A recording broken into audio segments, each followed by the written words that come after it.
There are very few times that I truly get emotional. I remember when I first hit a million subscribers, just the rush of emotions I had. But never have I been so overwhelmed when your idol wins such a prestigious award. I'm just a drop in the ocean. I'm Gucci, I'm loving you.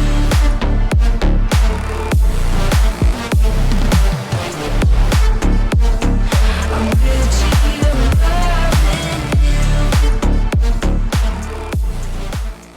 I was watching Karan Mirchandani's reels where he was speaking about the wildest Bollywood movie plots, storylines that are so insane that they can't even be regarded as brain rot because they are beyond that. These are the kind of movies that if someone loves, I will describe them as precisely this. The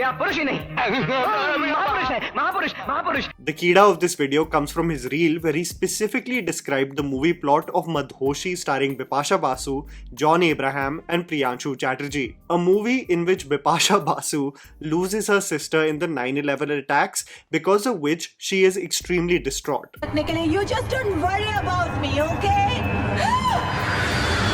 However, after a few years, she is happily engaged to Arpit, played by Priyanshu. While Arpit is away for business, Bipasha gets attracted to Aman, played by John Abraham. When Bipasha confesses the same to everyone, they upon further inspection realize that John does not even exist and is a figment of Bipasha's imagination. Mrs. Resham, meet my friend, Aman.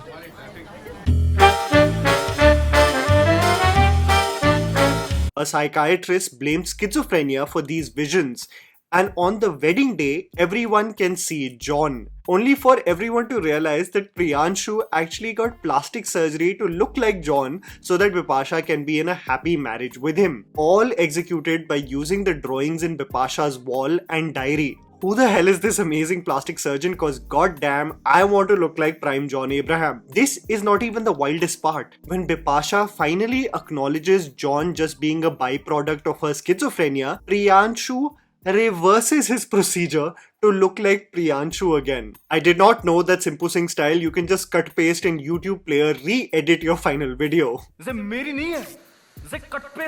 This absolutely wild story made me think about several films that are unhinged to the point where I want to literally sit in the narration and pitch meetings and wonder, how the hell did anyone say yes, approve, and even crazier, spend their money in funding such projects? These are actually going to range from bizarre bad and somewhat bizarre good. You'll understand what I'm talking about. Getting right into it, here is Tried&Refused Productions with 5 Bollywood movie plots that defied logic and common sense. Ek Villain Returns. This is a movie that still hurts my brain a bit, for I still don't exactly know what was going on. I mean, in an era of refreshing IPs and sequels, on paper it seems like a good idea to do a part 2 of Ek Villain. At least everyone can be sure of one thing, that Mohit Suri is going to work towards at least giving us a banger music album. But the unhinged manner in which this storyline developed still baffles me. This movie has everyone messed up in the head. You have a rich spoiled brat played by Arjun Kapoor who gets chucked out of his family business inheritance, and he is introduced creating a scene at his ex-girlfriend's wedding. You've got Tara Sutaria, who is a child out of wedlock who wants to become a popular singer so that the father acknowledges her existence and so that right after that she can reject him.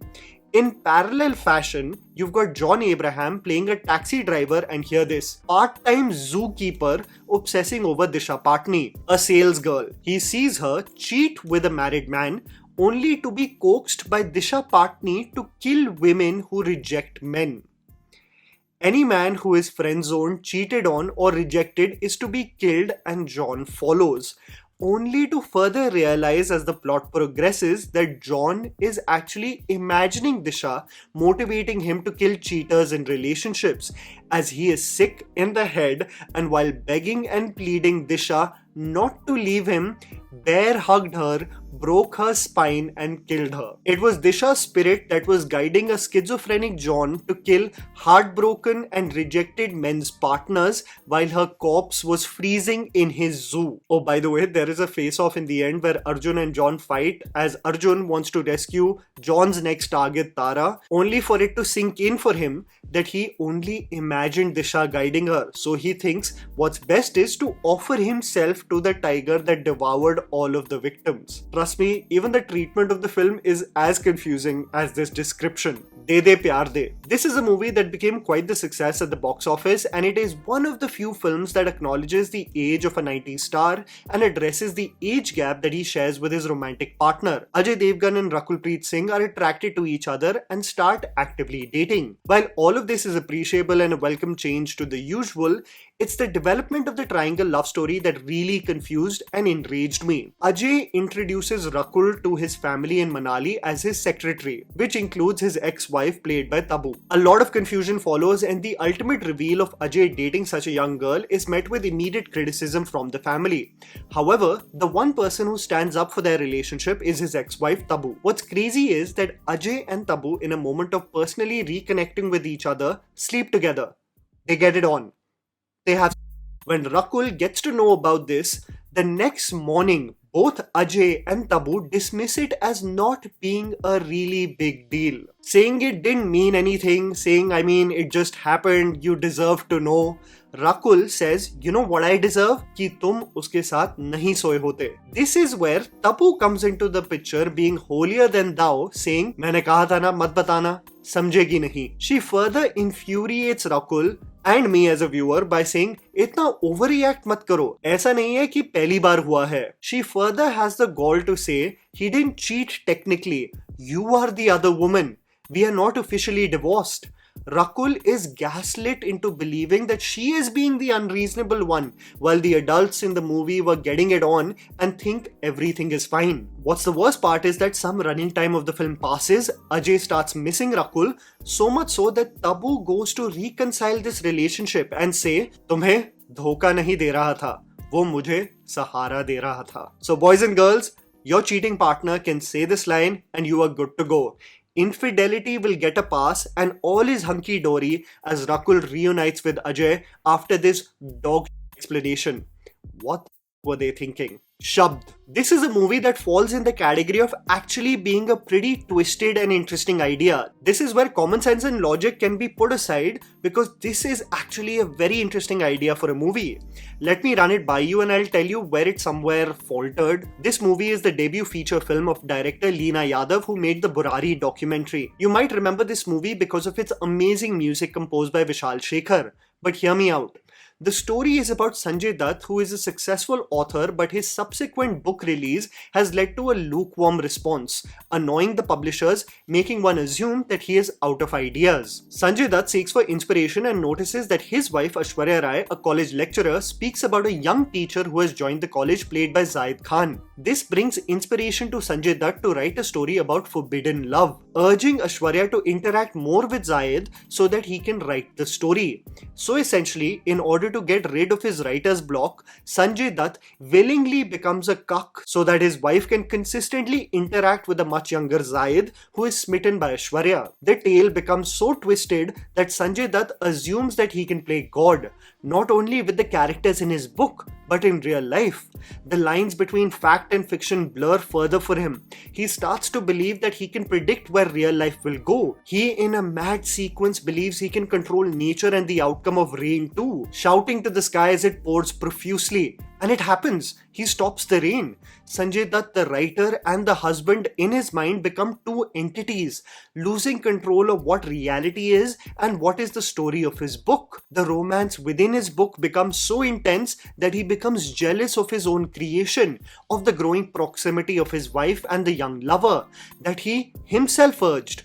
This leads to Sanjay Dutt losing his mind, emitting schizophrenic tendencies and being ultimately put in a mental asylum as he still believes he can play God in real life. An artist's obsession of playing puppeteer in his own imaginary world makes him assume he can do the same in real life, losing complete objectivity in the process. The movie had a great idea on paper, had actually some great performances by Sanjay Dutt and Aishwarya Rai, slightly ruined by an immature and stale performance by Zaid Khan, not even making the affair spicy enough to really give the forbidden fruit energy, but a worthy attempt of a wild idea indeed. There is this 1983 Malayalam film called Rachana that has a similar plot, but my god, was this story wild for its time. Action Jackson. Imagine signing a movie not because you are interested in the script, but because the set has been put up, the cost of it cannot be managed, and you have a commitment to an idea that was something else completely. But in order to save the expenditure, you just got to start shooting. The story itself will take shape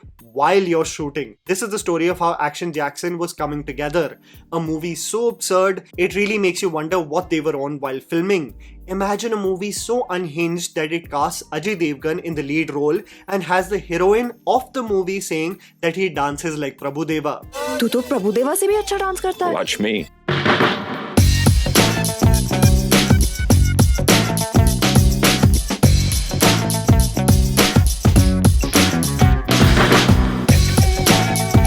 The movie from a plot point of view is brain rot max. Ajay Devgan features in a double role in this film, a crook by the name of Vishy and Jay aka AJ who is an assassin. The storyline that is about switching twins, an obsessive gangster sister and the constant Yami Gautam problem of almost dying in movies is still fine. But the weirdest angle of this film is the romantic subplot between Sonakshi Sinha and Ajay. Sonakshi is unlucky in this film, constantly being in one calamity after the other. But you know when she gets lucky and everything starts working in her life? When she sees Ajay's crown jewels in a changing room by mistake. Acknowledging that this is the magic trick for good luck in life, she actively seeks to catch Ajay Devgan naked so that this stroke of luck continues. The women in her group get to know about this trick, and what follows is another case of harassment against men played out for cheap comedy in a Hindi film. She constantly tries to drug him so that she can get a naked glimpse, only to realize it's not the crown jewels, but his company that is bringing her good luck. This movie genuinely gave the energy of last-minute holiday homework being patched together. अरे एक बार इसका full figure तो देख, अरे देख ना बाबा। Girlfriend. This is one of the wildest films because this was the time where, at least within commercial cinema of Indian movies, everyone assumed that anyone who is gay or lesbian has to be suffering from something. Unless a movie was directed by Onir, the representation was truly a show. The case of Girlfriend is an extension of the same mindset. Isha Kopekar is obsessed with Amrita Arora. She has feelings for her, but Amrita falls in love with Ashish Chaudhary. Isha Kopekar is a lesbian, which also means that she hates men, as the assumed notion was that if you're a lesbian, then you have to be slightly deranged. She is so obsessed with Amrita that she tries to seduce her boyfriend to test him if he is like other men. She is presented as this butch fighter who can really teach men a lesson. The reason for her obsession with Amrita also equates to a drunk night where they get freaky with each other, which Amrita deeply regrets. But Isha has not forgotten about that night. The issue is not that Isha has the hots for Amrita, but that she has a deep hatred for men in a scene where a guy tries to hit on her with the worst pickup line possible. वैसे मैंने इतनी लड़कियों से romance किया है जितने कि शायद लाइफ में आपने आम भी नहीं खाए होंगे. Isha bear hugs him to oblivion. Ashish needs to find a solution to get rid of Isha. So he proposes and Isha starts to absolutely lose her mind. So much so that she gets a 40 rupees wala ped ke niche wala trim and goes on a rant to talk about why she hates men. She tells Amrita that she was molested as a child by an adult and in turn has this mindset against men, further doubling down that being attracted to the same sex has to stem from some childhood trauma. जब भी उसका मन करता वो मेरे साथ वो गंदी हरकतें करता.